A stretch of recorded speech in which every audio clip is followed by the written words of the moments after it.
Hello everyone, welcome to let's crack competition YouTube channel. दोस्तों, मैं राजेश।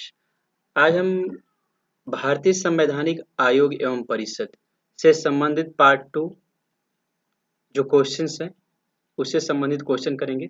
इसका जो पार्ट वन है मैंने पहले ऑलरेडी अपलोड कर चुका हूँ। तो इसमें पार्ट टू में जो भारतीय संवैधानिक आयोग हैं यानी परिषदें हैं, जैसे निर्वाचन आयोग हो गया, फाइनेंशियल वित्त आयोग हो गया, उनसे जो राष्ट्रीय विकास परिषद हो गया, उससे संबंधित जो प्रश्न हैं जो मोस्ट एक्सपेक्टेड हैं, जो ऑलरेडी एग्जाम में पूछे जा चुके हैं एंड जो मोस्ट एक्सपेक्टेड हैं कि एग्जाम में पूछे जा सकते हैं, तो उसको मैंने इंक्लूड किया है इस वीडियो सेशन में। तो दोस्तों, subscribe my channel let's crack competition. चलिए शुरुआत करते हैं। फर्स्ट क्वेश्चन इज, योजना आयोग के प्रथम उपाध्यक्ष कौन थे? योजना आयोग के प्रथम उपाध्यक्ष कौन थे? ठीक है, तो first option is Jawaharlal Nehru, Gulzari Lal Nanda, Vallabh Bhai Patel, Baldev Singh. तो इसका है option, let me use the marker, option B is the correct answer. जो गुलजारी लाल नंदा जी जो थे, ये भारत के प्राइम मिनिस्टर भी रह चुके हैं। तो ये क्या थे कि योजना आयोग के प्रथम उपाध्यक्ष थे। ठीक है, अब बढ़ते हैं नेक्स्ट क्वेश्चंस की तरफ। नीति आयोग के विषय में निम्नलिखित में कौन सा एक सही नहीं है? यहाँ पूछ रहा है क्या सही नहीं है, ये नहीं पूछ रहा है क्या सही है। इसका गठन योजना आयोग के स्थान पर किया गया। सही बात है, नीति आयोग का जो गठन किया गया था, इससे जो प्रीवियस जो कांग्रेस की सरकार थी उस टाइम इसका जो नाम था योजना आयोग था, लेकिन इसका नाम अब नीति आयोग कर दिया गया। बिल्कुल सही है। इसमें एक पूर्णकालिक अध्यक्ष होता है। इसका गठन 2000 जनवरी 2015 में किया गया था। यह सहकारी संघवाद के सिद्धांत पे आधारित है। यह सहकारी संघवाद के सिद्धांत पे आधारित है।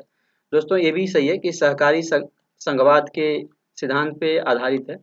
इसमें क्या होता है, जैसे जो योजना आयोग है ना, ये कोई संवैधानिक संस्था नहीं है। ठीक है, इसका मतलब संविधान में कहीं मेंशन नहीं है कि आपको योजना आयोग की मतलब बनाना है। ये गवर्नमेंट ने अपने तरीके से जो पंचवार्षिक योजना होती है उसको रन करने के लिए, जो वित्तीय समस्याएं हैं, जो भी फाइनेंस से रिलेटेड चीजें हैं, उसको सॉल्व करने के लिए इसका गठन किया गया था। ठीक है, तो इसमें लिखा है कि एक पूर्णकालिक अध्यक्ष होता है, जिसे ये लिखा है ऑप्शन बी में कि इसमें एक पूर्णकालिक जो हमेशा हमेशा से पहले से ही मतलब इसका अध्यक्ष बना रहता है, ऐसा नहीं है।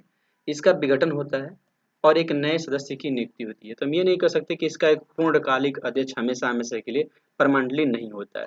ठीक है, तो इसमें क्या सही नहीं है, तो ये ऑप्शन बी होगा कि इसमें एक पूर्णकालिक अध्यक्ष होता है, जबकि ऐसा नहीं है। इसके अध्यक्ष की हर समय नियुक्ति होती है, हर समय अध्यक्ष बदलते रहते हैं।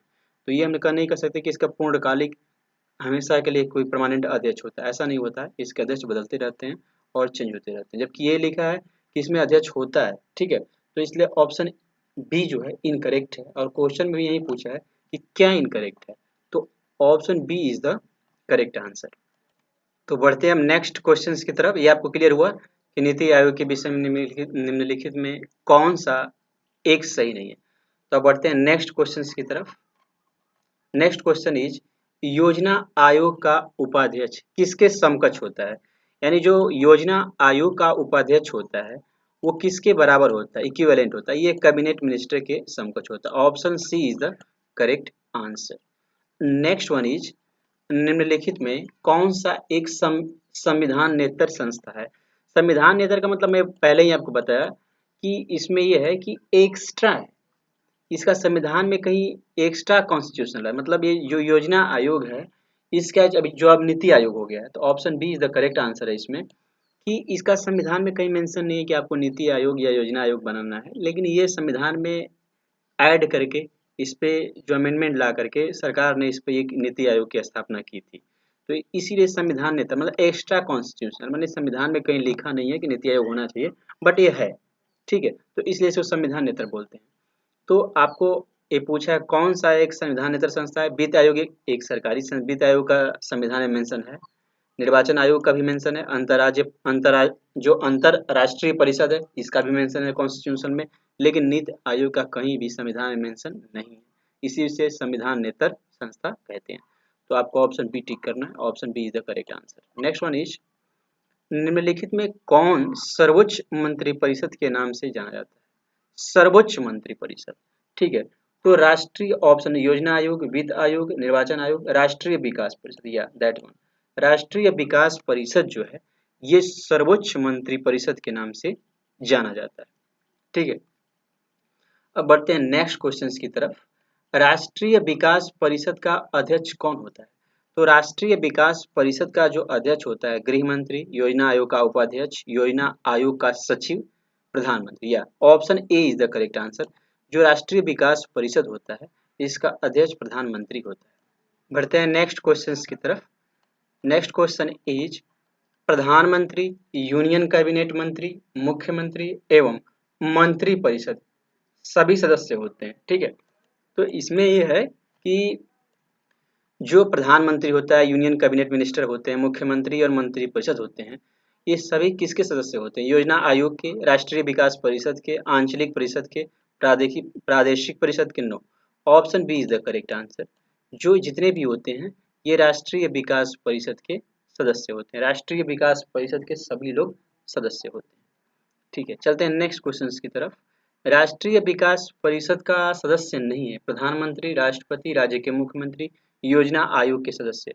तो जो राष्ट्रपति होता है वो राष्ट्रीय विकास परिषद का सदस्य नहीं होता। Option B is the correct answer. Next one is राष्ट्रीय विकास परिषद के सदस्य निम्न में से कौन होते हैं? संघीय मंत्रिमंडल के सभी सदस्य, यस। राज्यों के मुख्यमंत्री, यस। केंद्र शासित प्रदेशों के प्रशासक, यस। तो ये option D is the correct answer. इसमें ये मेंशन किया पूछा है कि राष्ट्रीय विकास परिषद के सदस्य निम्न में कौन होते हैं? कौन होते हैं?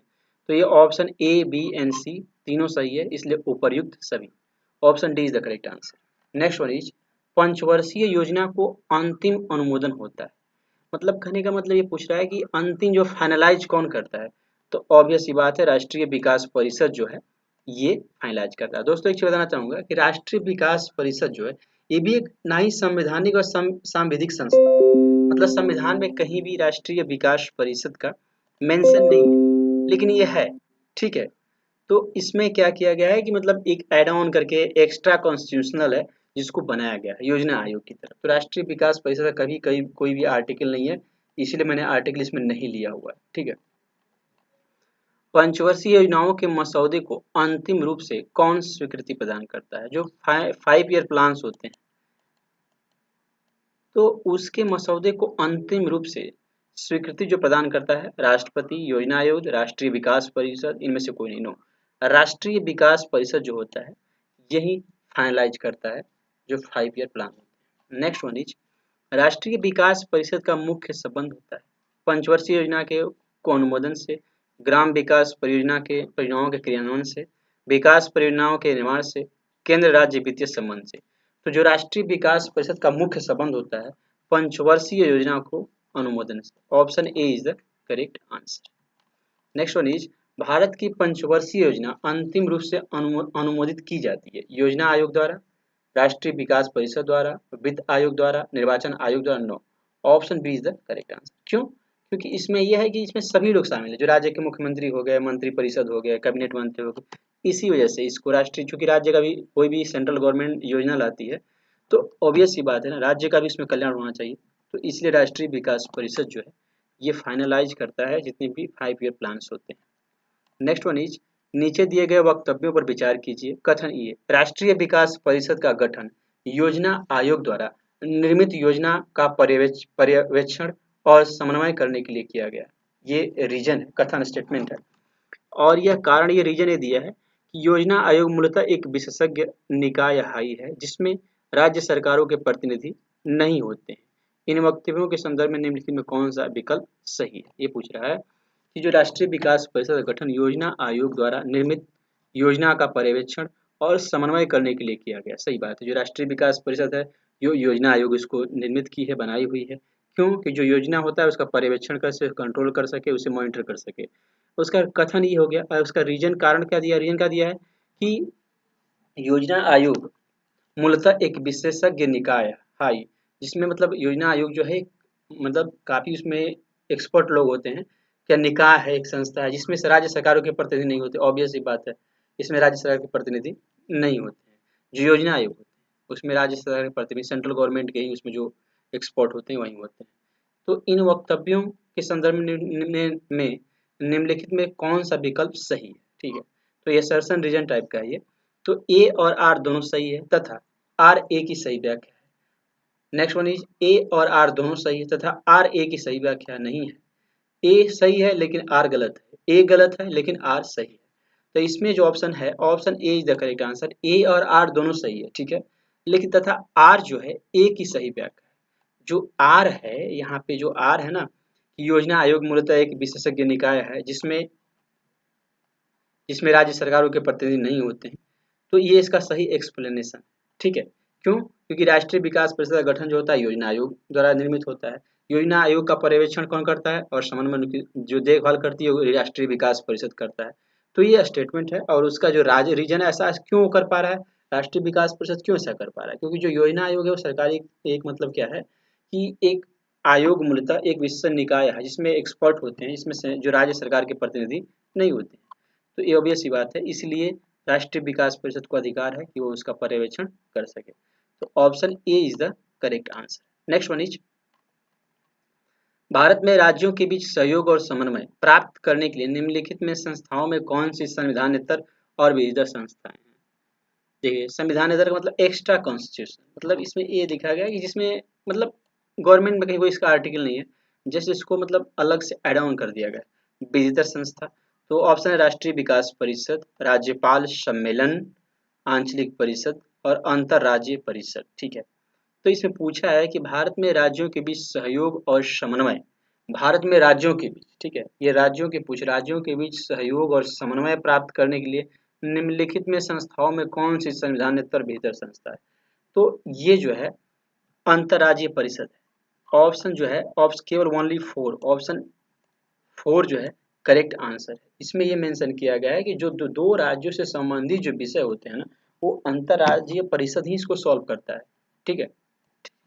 तो इसका जो भारत के जो अंतरराज्यीय परिषद से संबंधित जो आर्टिकल है, इसमें दो, इसको संविधानेतर इसलिए कहा जाता है ना कि जो कि 263 में ये मेंशन किया गया है कि अगर जरूरत पड़ती है तो अगर दो स्टेट के बीच डिस्प्यूट्स हैं या उनके जो एडवांटेज डिसएडवांटेज जो उसके, ठीक है, फ्रूटफुल पॉइंट्स हैं, तो उनके मतलब कोऑपरेशन के लिए, उनके जो इश्यूज हैं उनको रिजॉल्व करने के लिए, उनको फैसिलिटेट करने के लिए ये बनाया गया है कि मतलब आर्टिकल 263 में कि अगर दो राज्यों के बीच में कोई मतलब किसी चीज को लेकर के इश्यूज है, कुछ विवाद है, तो राष्ट्रपति इसका गठन कर सकता है। इसीलिए इसे संविधान नेतर और विधितर संस्था कहा जा रहा है, क्योंकि अभी इसका मतलब एक गठन किया जाता है, जरूरत पड़ती है तब किया जाता है, ठीक है। ये ऑलरेडी हमेशा वर्क नहीं करता है, जब रिक्वायरमेंट होती है तो राष्ट्रपति के पास पावर है कि वो ऐसा कर सकता है।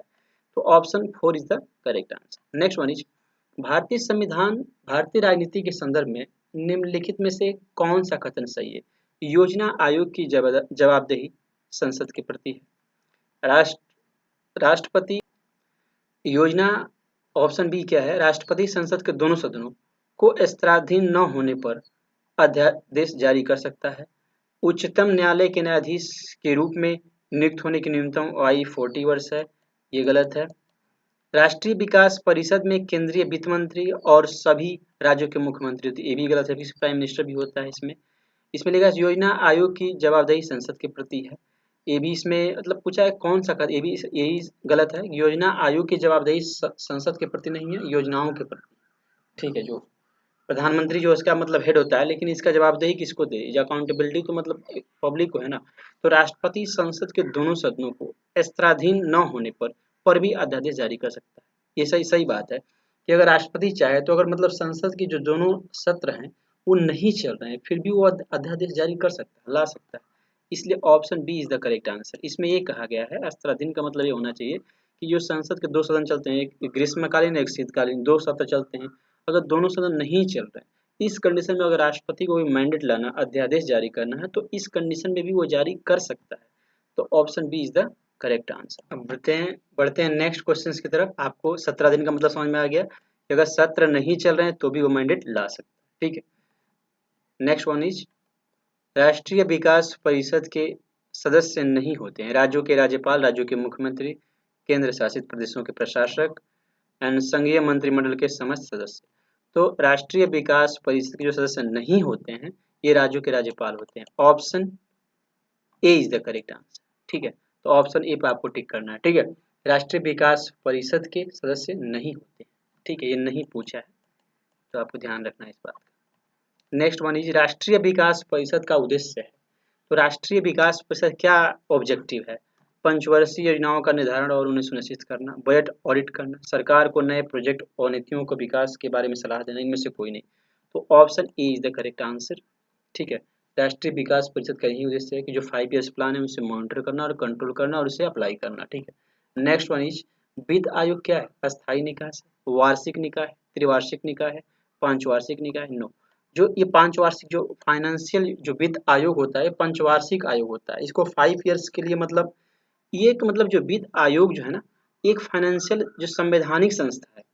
जो वित्त आयोग है ये एक फाइनेंशियल मतलब कि जो वित्त आयोग होता है एक संवैधानिक संस्था है। मैं इसका जो है जो वीडियो 1 है, जो पार्ट 1 वीडियो सेशन पार्ट 1 है, उसमें मैंने इसको मेंशन किया हुआ है, इसके डीप में बताया है कि वित्त आयोग क्या है। इसमें क्या होता है कि जो आर्टिकल जो 280 है उसमें मेंशन किया गया है कि जो वित्त आयोग फाइनेंस कमीशन है वो संवैधानिक संस्था है, संविधान में लिखा हुआ है इसके बारे में। लेकिन यहाँ पंचवार्षिक निकाय क्यों कह रहा है?